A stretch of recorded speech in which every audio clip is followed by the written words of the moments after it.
So hello friends, starting with today's lecture. In previous lecture we completed about the evaluation of symptoms in general. That is what is the theme of evaluation of symptoms in general. In this we studied the what is mean by evaluation of symptoms, then what is the philosophical background of evaluation of symptoms, and then the different methods of evaluation of symptoms by different pioneers. So in this we studied the Hahnemannian method of evaluation of symptoms. Then we studied the Kantian method of evaluation of symptom. Then we studied the Bonnie-Hussein's method of evaluation of symptoms, and lastly the Borik's method of evaluation of symptom. So after completing these four methods of evaluation of symptoms, we have to focus on the Dr. Kate's philosophy on the chapter number 32 and 33, and these are regarding the value of symptoms from Kant's philosophy. So what Dr. Kant actually told about the evaluation of symptoms, and how he give the gradation of that symptoms, or how he give the value to the symptoms for the form the portrait of a picture of a patient that matching with the portrait of a medicine to select the exact simillimum. So while practicing the homeopathy, you must know what is the value of symptoms, and on the basis of that value of symptoms, you can very well find out the simillimum and you can treat the patient very nicely. So in this, what is the view of Dr. Kent? It is explained in chapter number 32 and 33 in the value of symptoms in Kant's philosophy. So in this we are going to discuss about, that is mainly, you know about Dr. Kent classified the symptoms mainly into three types, that is the general symptoms, then common symptoms, and third one particular symptoms. So in this, what is mean by general symptoms? The general symptoms are the one which indicates the human being as a whole and which are indicated by the sign I feel, that we call it as a general symptoms. So Dr. Kent classified these general symptoms again of two types, that is physical general symptoms and mental general symptoms. Means the physical body symptoms which are affecting the body in general or as a whole, that we call it as a physical general symptoms, and the mental symptoms which affect the body as a whole, that we call it as a mental general symptoms. Then the second type of symptoms, that is common symptoms, means these are the symptoms which are found in many provers and which are the common symptoms of a disease condition. Means these are the common symptoms of disease also and the common symptoms of medicine also. Then the third type is of particular symptom. So what is mean by particular symptoms? These are the symptoms which are related to the particular part of body, that we call it as a particular symptoms. So these are the three types of symptoms which classification made by Dr. Kent. So after this, the main gradation of symptoms is very nicely done by Dr. Kent. So in this, the grades of symptoms, that is of general symptoms, he gives the grade as first grade symptom, second grade symptom, and third grade symptom. Then common symptom he also graded as a, that is first grade symptom, second grade symptom, and third grade symptom. Similarly, he also classified the particular symptoms into first grade, second grade, and the third grade symptom. And this gradation depends upon the phases of symptomatology, that is the recording, confirmation, and verification. And when these three phases goes through the symptomatology, that gives to the gradation of symptoms.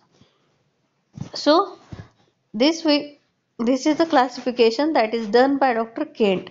So in this lecture we actually seen, that is what is Dr. Kent told about these symptoms or about the value of symptoms. So in this, starting with the lecture in Kant's philosophy, that is there are different points that they explain in this Kant's philosophy. So first we see what are the different points we have to see in this Kant's philosophy.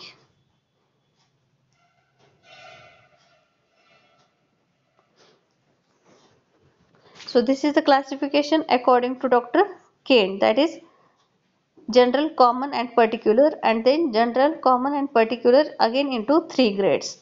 So after this we are dealing with the what Dr. Kant actually told in this philosophy. So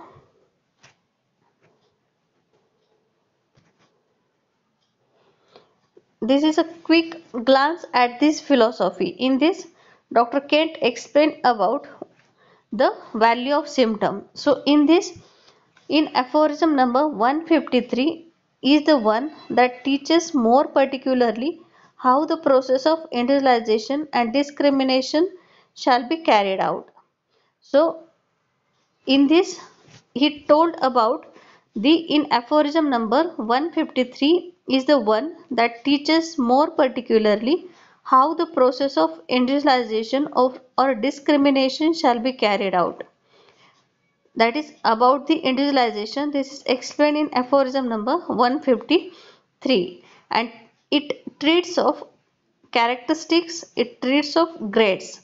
That is what it treats of, that is of characteristic symptoms and of grades of symptoms. The homeopathic physician may think he has his case written out very well, but he does not know whether he has or until he has mastered the idea of his paragraph. He may have pages after pages of symptoms and not know what what the remedy is, and if he takes the record to the master will say, you have no case. Why? I have plenty of symptoms, but you have no case. You have left your case out. You have left the image of a sickness out because you have failed to getting the anything that characterizes it. You have plenty of symptoms, but you have not anything characteristic. You have not taken your case properly. Now, after you have mastered this paragraph, you will know whether you have taken your case properly. You will know whether you have something to present to a master, a likeness of something. The lack of this knowledge is the cause of non-success with a majority of homeopathic physicians, and there are great many homeopathic physicians that prescribe and thinker of a lot time with their cases and will ask you what a characteristic is, and if it is some one peculiar thing that guides to a remedy, and the idea of keynote comes to the mind of many. So in this paragraph that is explained by Dr. Kent, as he explained about, that is firstly the aphorism number 153, what it teaches, that it teaches about the individualization, and in this the individualization is the main theme when you are taking the case. The the motto of your case taking must be the individualization, as you are taking the cases of number of pages, that you note down the each and every symptom of a patient, but when you took that number of pages to your master may say you have no case, that is you recorded only the common symptom of the patient and there is nothing characteristic present in that. Until and unless you find out the characteristic peculiar uncommon symptom, you cannot form the portrait of a disease or portrait of a patient that can be matched with a portrait of remedy. So it is not important to record the case only with a common symptom, but you have to record the case with a characteristic symptom, and recording of characteristic symptom is must to find out the simillimum. So number of the homeopathic physician gets failed in their practice due to the lacking in finding out the characteristic symptoms, and this is explained in this paragraph, that the homeopathic physician may think he has his case written out very well, but he does not know whether he has or not until he has mastered the idea of this paragraph. Now, after you have mastered this paragraph, you will know whether you have taken your case properly. The lack of this knowledge is the cause of non-success with the majority of homeopathic physicians. So I do not mean that all or any part of what you have written is useless, but it is necessary to have individualizing characteristic to enable you to classify that which you have to pursue the value of symptoms, and if you must setting down to the few remedies to ascertain which of these is more important than another or most important of all. So in this you must know about the characteristic symptoms or the individualizing characteristic symptoms which can help to the selection of remedy. So this is explaining in this paragraph. Then Dr. Kent explained as that is you cannot individualize unless you have that which characterizes the things that characterized are the things to make you hesitate, to make you meditate. Suppose that you have been acquainted with a large number of cases of measles, for instance, but along come one of which you may say to yourself that is strange, I never saw such a thing as that before in a case of whooping cough. It is peculiar. You hesitate, you meditate, and at once recognizes it something individual because it is a strange and rare peculiar.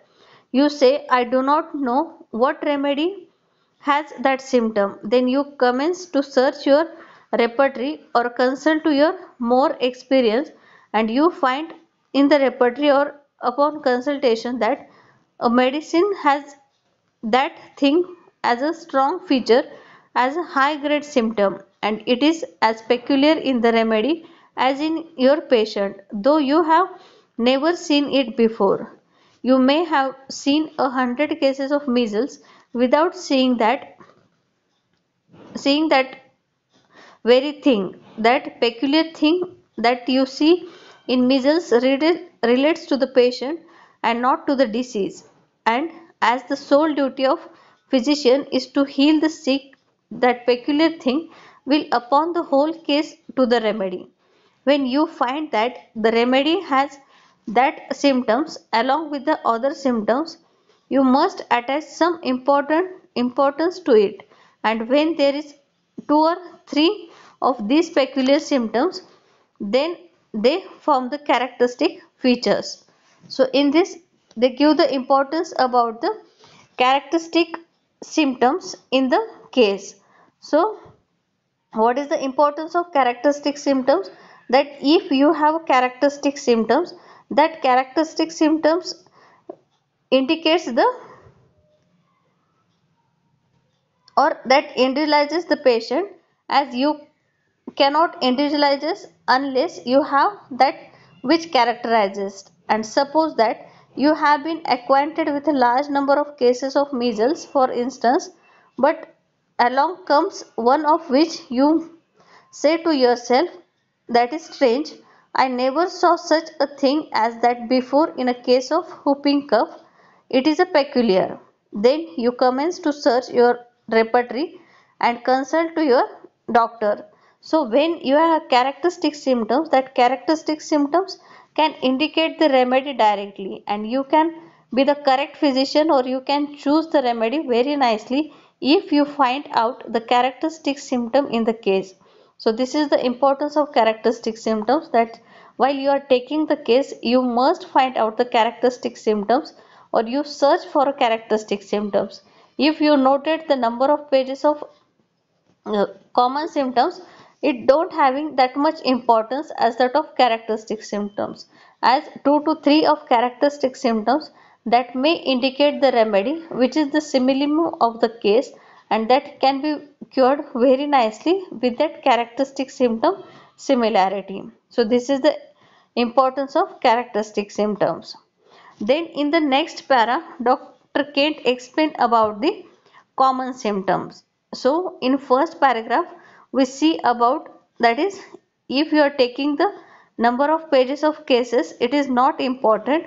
It is important to find out the characteristic symptoms. Along with this, in second para, they give the examples of measles and that will explain about the characteristic features. Then in the third para, Dr. Kent explained about the common symptoms. So what he explained about, what would you think would constitute a common symptom? That what you think, what is in a common symptoms? We shall at once see that the common symptoms are those that appear in all cases of measles that you would expect to find in measles. It would be strange to have measles without any rash. That would be peculiar. So what is the common symptoms? That common symptoms in this, they again give the example of measles. That is, in measles, what are the symptoms of measles are the common symptoms, means on the pathological basis what you see to your eyes are the common symptoms of the measles. In that would you expect to find in the measles, but it would be strange to have measles without any rash. That would be peculiar. But if you find a patient of measles, but that patient of measles without any rash, that is a peculiar symptoms. We know that the absence of rash is a striking state of affairs, as means trouble, and is a peculiar, but it is a troublesome symptoms that there is a absence of rash in a measles, or it can be a peculiar symptoms. Either it is not the measles, or it may be the case in that it is not the measles, but you can misdiagnose it as a measles. But if you have perfect diagnosis, you can diagnose it as a measles, but measles without rash, so it is the striking or the peculiar symptom. So in this we know that the absence of rash is a striking. Yes, it is over. Then either it is not measles or the absence of rash is a serious state. Suppose it is a fever. The patient has intense heat or ordinary fever coming in the afternoon and running through the night with hot hands and feet, high temperature, dry tongue, etc. What you say concerning the presence or absence of thirst? You would say it is common if he has thirst, because almost anybody who has fever would want water. Nothing is so natural to put fire out with as water, and the absence of thirst in a fever is a strange and is rare and is uncommon, peculiar and striking. So in this they take the example, second example of fever. That is, if you have a patient of fever, that fever patient having a, that is a fever of measles, that can be of a day fever and increases up to night, that is running through the night, that is whole night the patient having the fever. Then the patient having a hot hands and feet and a high temperature with dry tongue. So in this, all these are the common symptoms of fevers or the measles. And what you say about the thirst? If there is a presence of thirst or absence of thirst.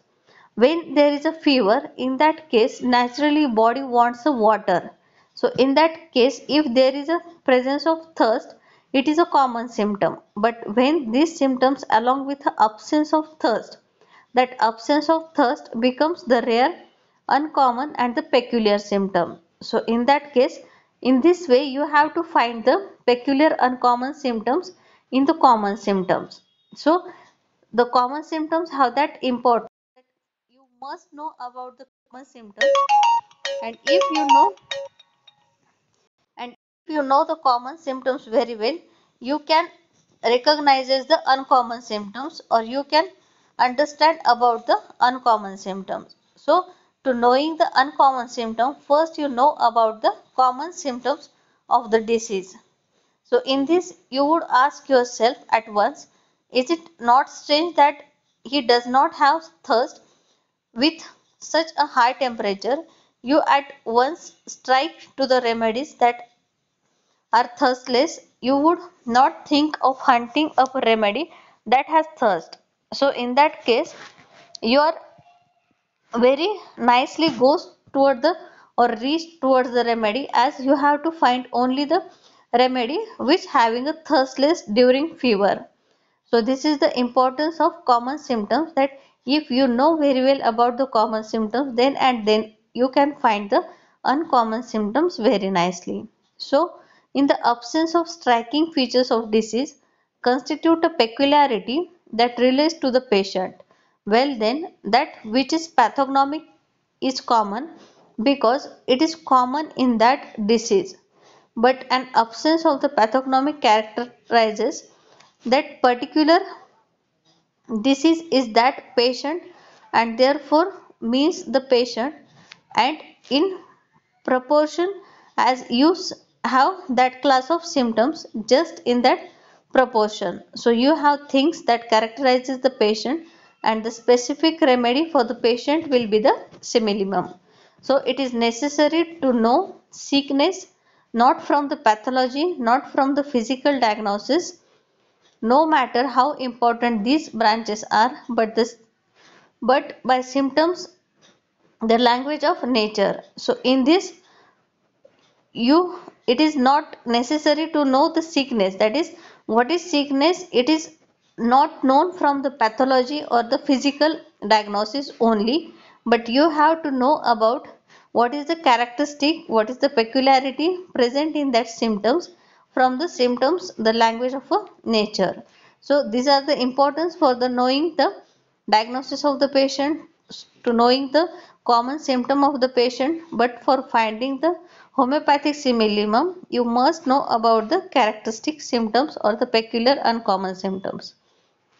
So a true homeopathic physician cannot made on pathology, not on morbid anatomy, because that is proving have never been pushed in that direction. That is, when you have to prescribe the remedy, that prescription cannot be made on that pathology or a morbid anatomy, because when you prescribe the medicine to the patient, that pushed in that direction, that is pathology gives us the result of disease and not the language of nature, that is appealing to the intelligent physician. And symptomatology is a true subject to know, that is, no man who is only conservant with morbid anatomy and pathognomic symptoms can make the homeopathic prescription.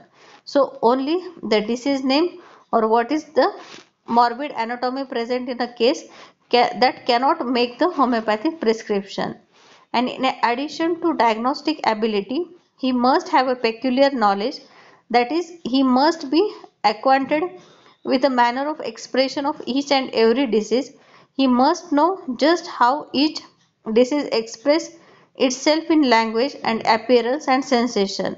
He must know just how every remedy affects mankind in the memory and understanding and in will, because there are no other things that the remedy can act upon as on the to the mind. He must know how the remedy affects functions, because there are no other ways in which the remedy affects the body of mind.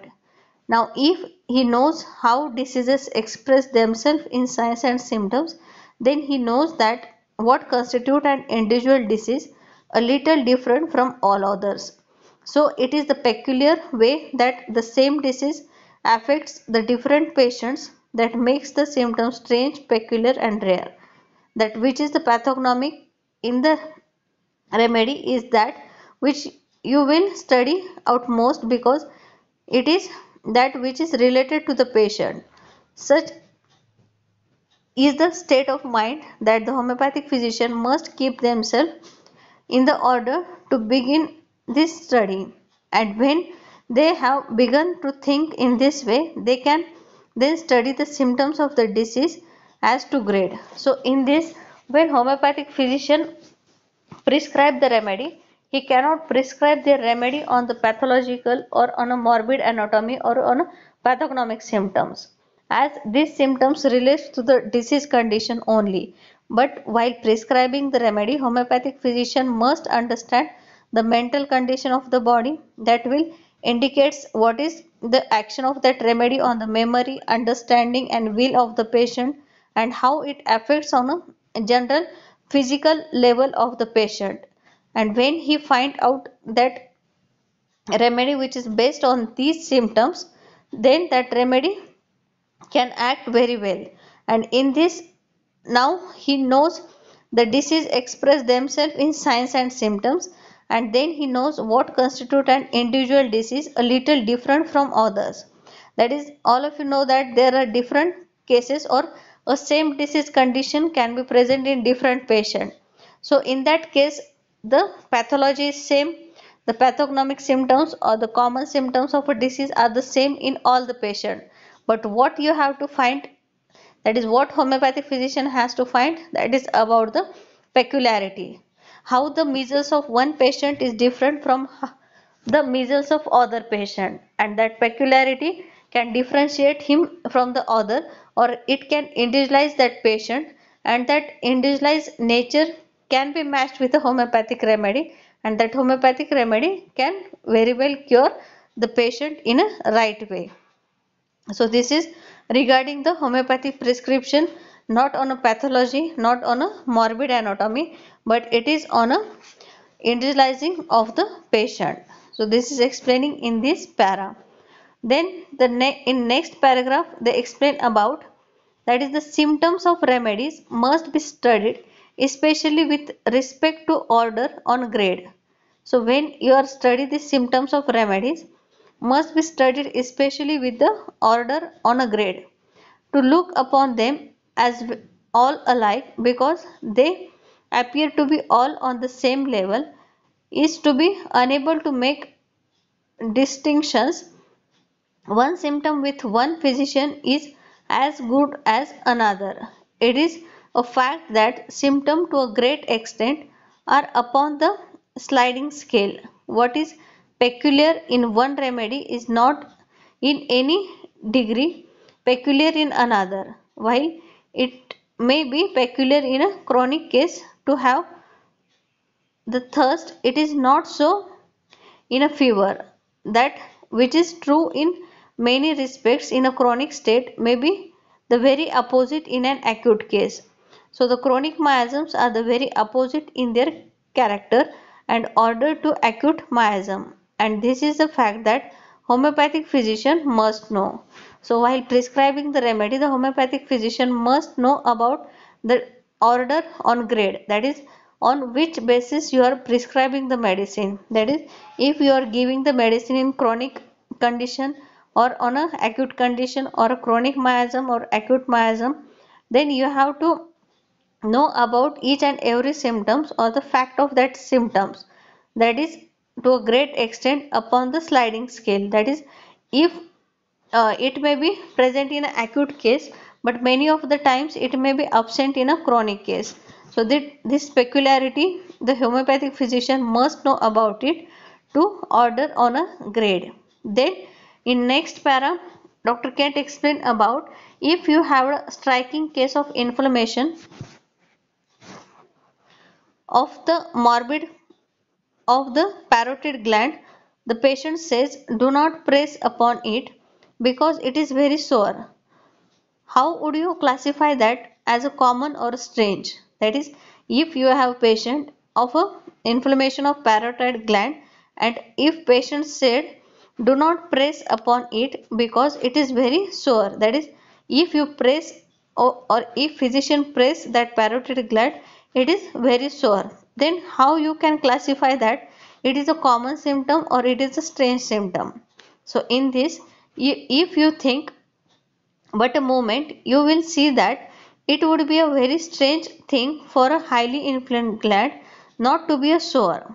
But if it become the strange symptoms, if it is the swelling of parotid gland without soreness, so this is the strange symptoms. But the parotid gland, that is inflammation of parotid gland, and this is a sore after pressure, this is a common condition. So you must understand about the common and the peculiar things, and in this, and that soreness upon pressure is not something to be prescribed for, but something to be known, to be taken into general view of the case, and the remedy indicated in the case would be suitable if it is have inflammation and soreness of the gland. There is nothing striking in that quite a group of remedies have produced hardness, soreness and tenderness of the gland.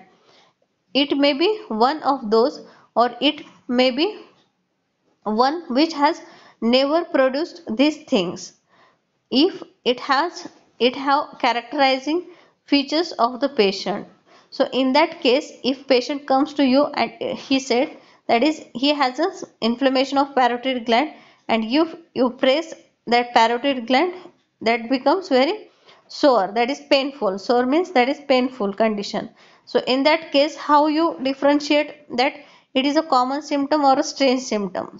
But if you know about the pathological condition, that if there is an inflammation and that inflammation having the pressure, that gland becomes the sore, so it is a common symptom. But if you have a, when it becomes a strange symptom, that is if you have a inflammation of parotid gland without soreness, so this becomes the strange symptoms. So this is the importance of peculiar or a strange or a common symptoms. So in that case, these are, or this is not the prescribing point if you have a soreness on pressure in a inflammation of parotid gland. But something to be known, to be taken into general view of the case, and the remedies indicated in the case would be suitable if it has inflammation and soreness of the gland. But what is the importance of that inflammation of gland and the soreness of gland? That it is important to find out the peculiar remedy which are acting on the inflammation of gland and the soreness of gland. So when you have that common symptom, you can come to the group of remedies that can have the inflammation and the soreness of gland. So this is the importance of common symptoms, and in that way, on the common symptom also you can find the striking or strange symptoms if you see them properly or count them accurately. So this is the importance of common symptoms. Then in the next para, Dr. Krent explained about, that is, now when you think along this line of science, it will not take you long get into the habit of estimating among the symptoms appear in a record the things that are common, the things that would be expect, and the things that are strange.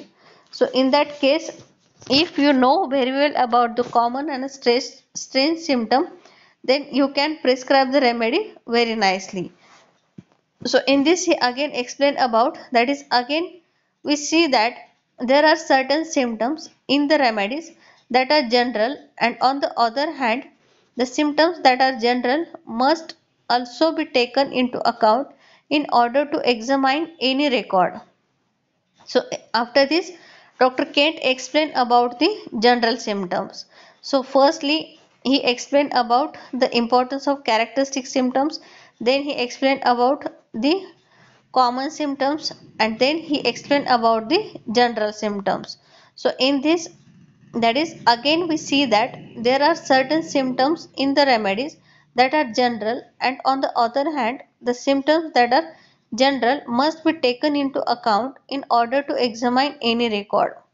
So in case you find there are some common symptoms, there are some characteristic symptoms, but there are some symptoms which are general symptoms and which affects the body as a whole. And in this, all the things that are predicated to the patient himself are the things that are general.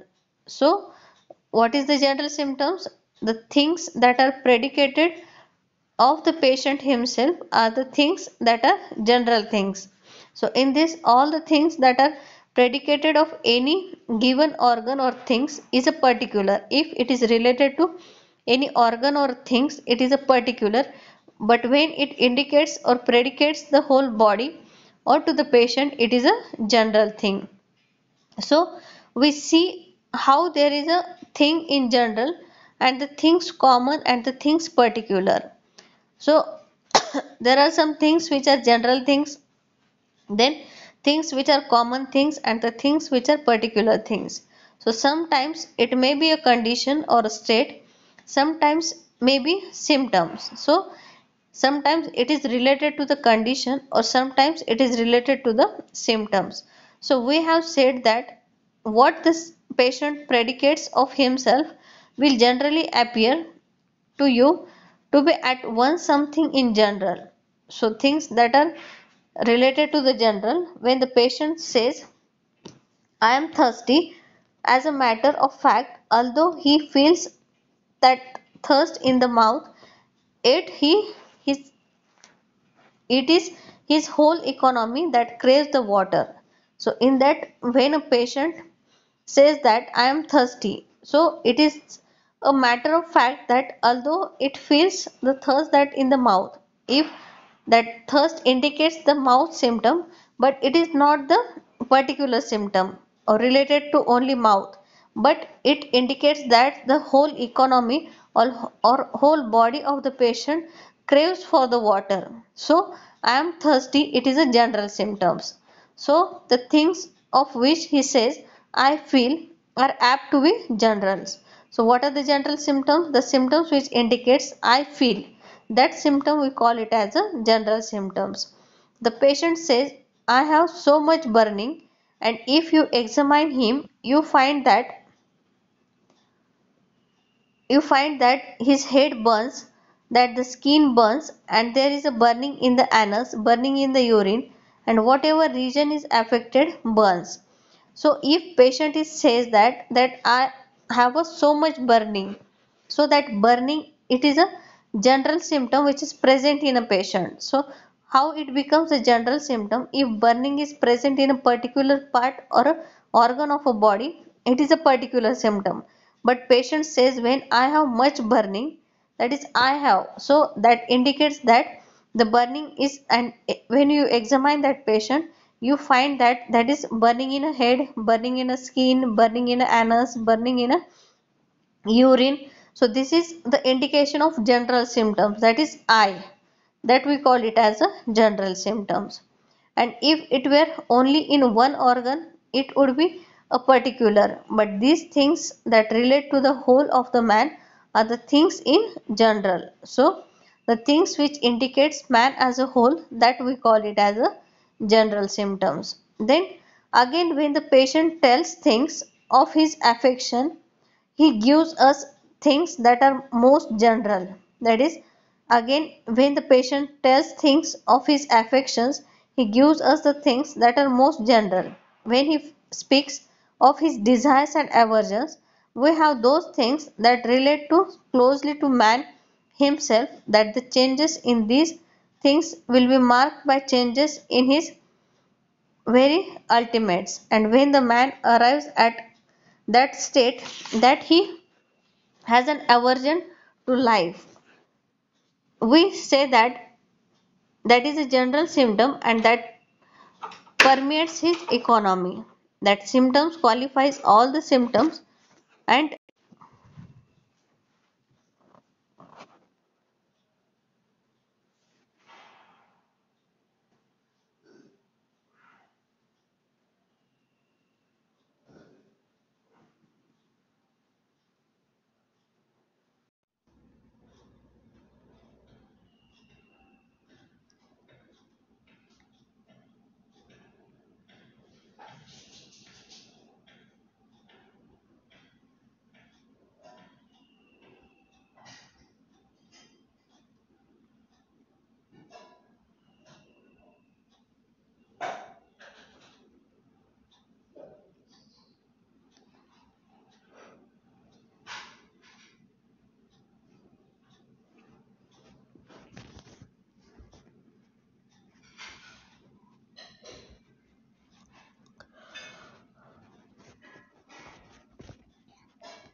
सुरू आहे lecture recording.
Yes, are you able to listen?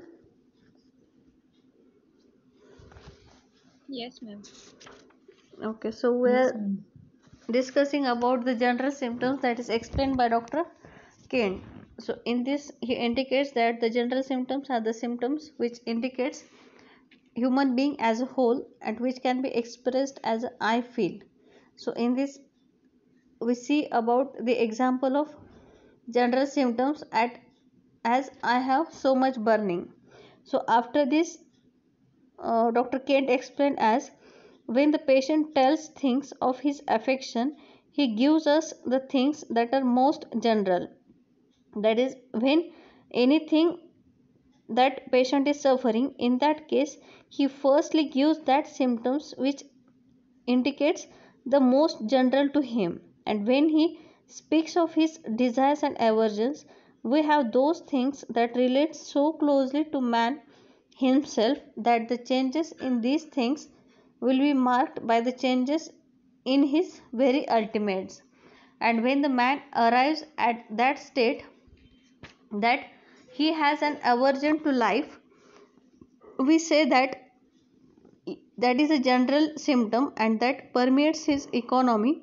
That symptom qualifies all the symptoms and is the very center of all his state and condition.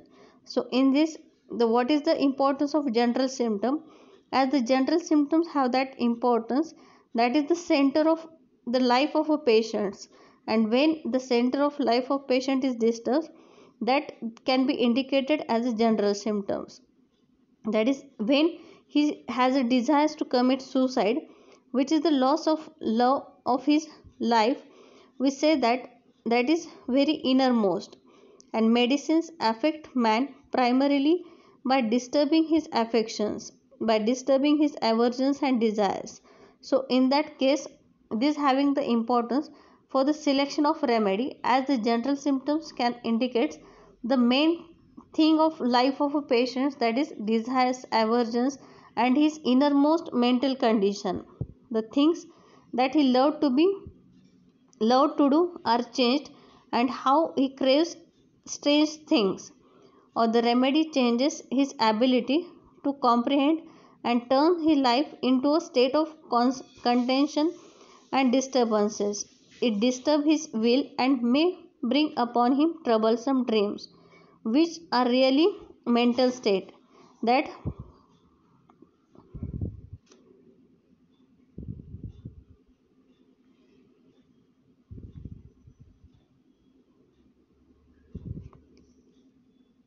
dreams are so closely allied to the mental state that he may well say, I dreamed last night. That is a general state.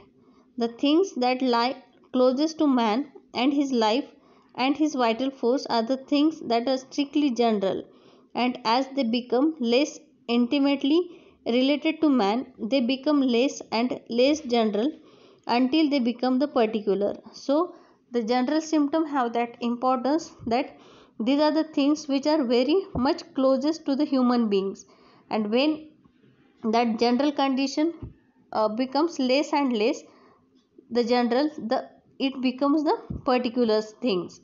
So the general symptoms have that much importance for the selection of remedy, as it affects the innermost of a man. So it may indicates the dreams of a patient, it may indicates his thirst, it may indicates his general mental condition, and all these things. The in this, the menstrual period gives us a state which we have, which may call general. The woman says, I menstruate so and so. She does not attribute to her ovaries or to her uterus. Her state is as a rule different when she is menstruating. So in that case, so the things that are predicated of self, of the ego, the things described as I do so and so. So in this, the menstruation also indicates as a general symptom.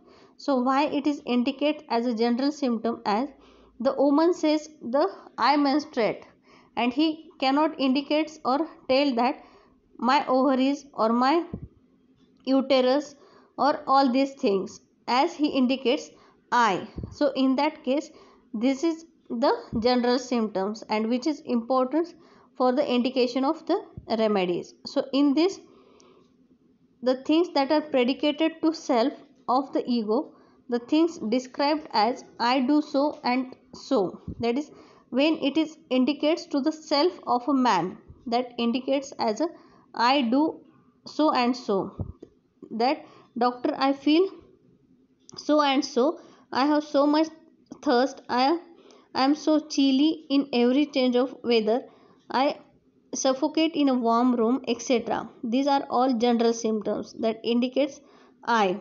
These, the things that are general, are the first in importance.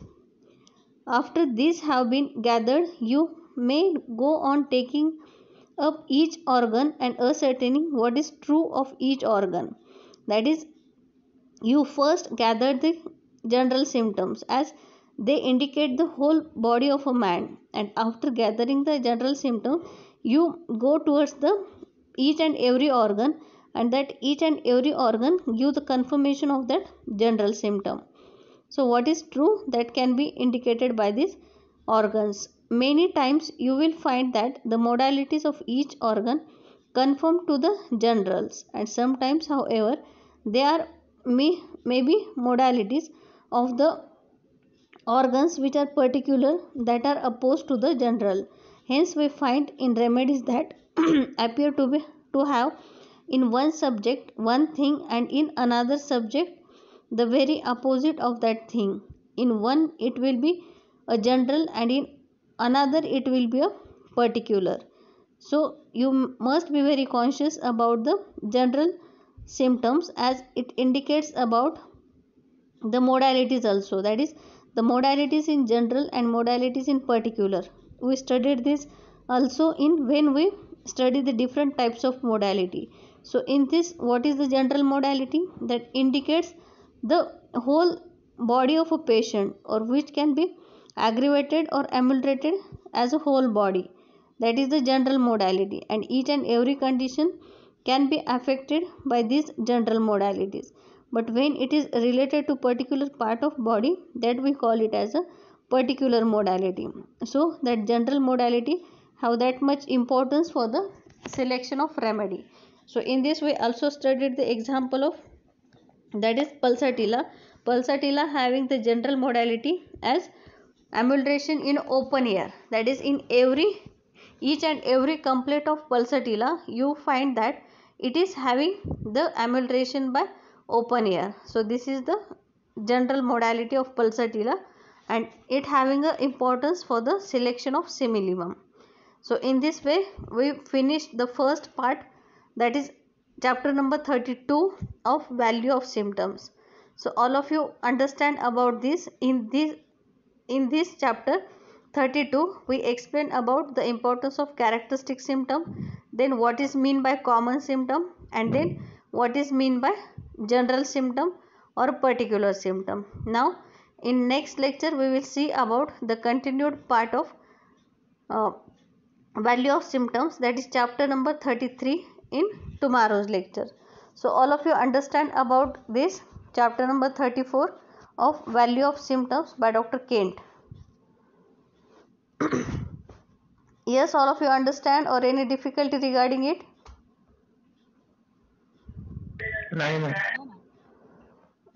Okay, in this all these chapter they explain about the importance of general symptom, and that is the classification done by Dr. Kent, that is general, common and particular, and in this he gives more importance to the general symptoms. So this is the only explanation about this general symptoms. So I think all of you understand. If any difficulty you can ask me later on also. So in tomorrow's lecture we will take the chapter number 33. So shall we stop here? Okay, ma'am. Okay, Siddhi, please send the attendance. Ma'am काही जण ना आता log in नाही झाले कारण की light गेली आहे ना इथे मुंबईमध्ये, ओके, पहिल्या तर मीटिंगचं काउंट कर. त्याच्यामुळे नाही होता आलं त्यांना लॉग चालेल. पहिल्या मीटिंगचं काउंट कर. चल, ओके. सो बाय एव्हरीवन.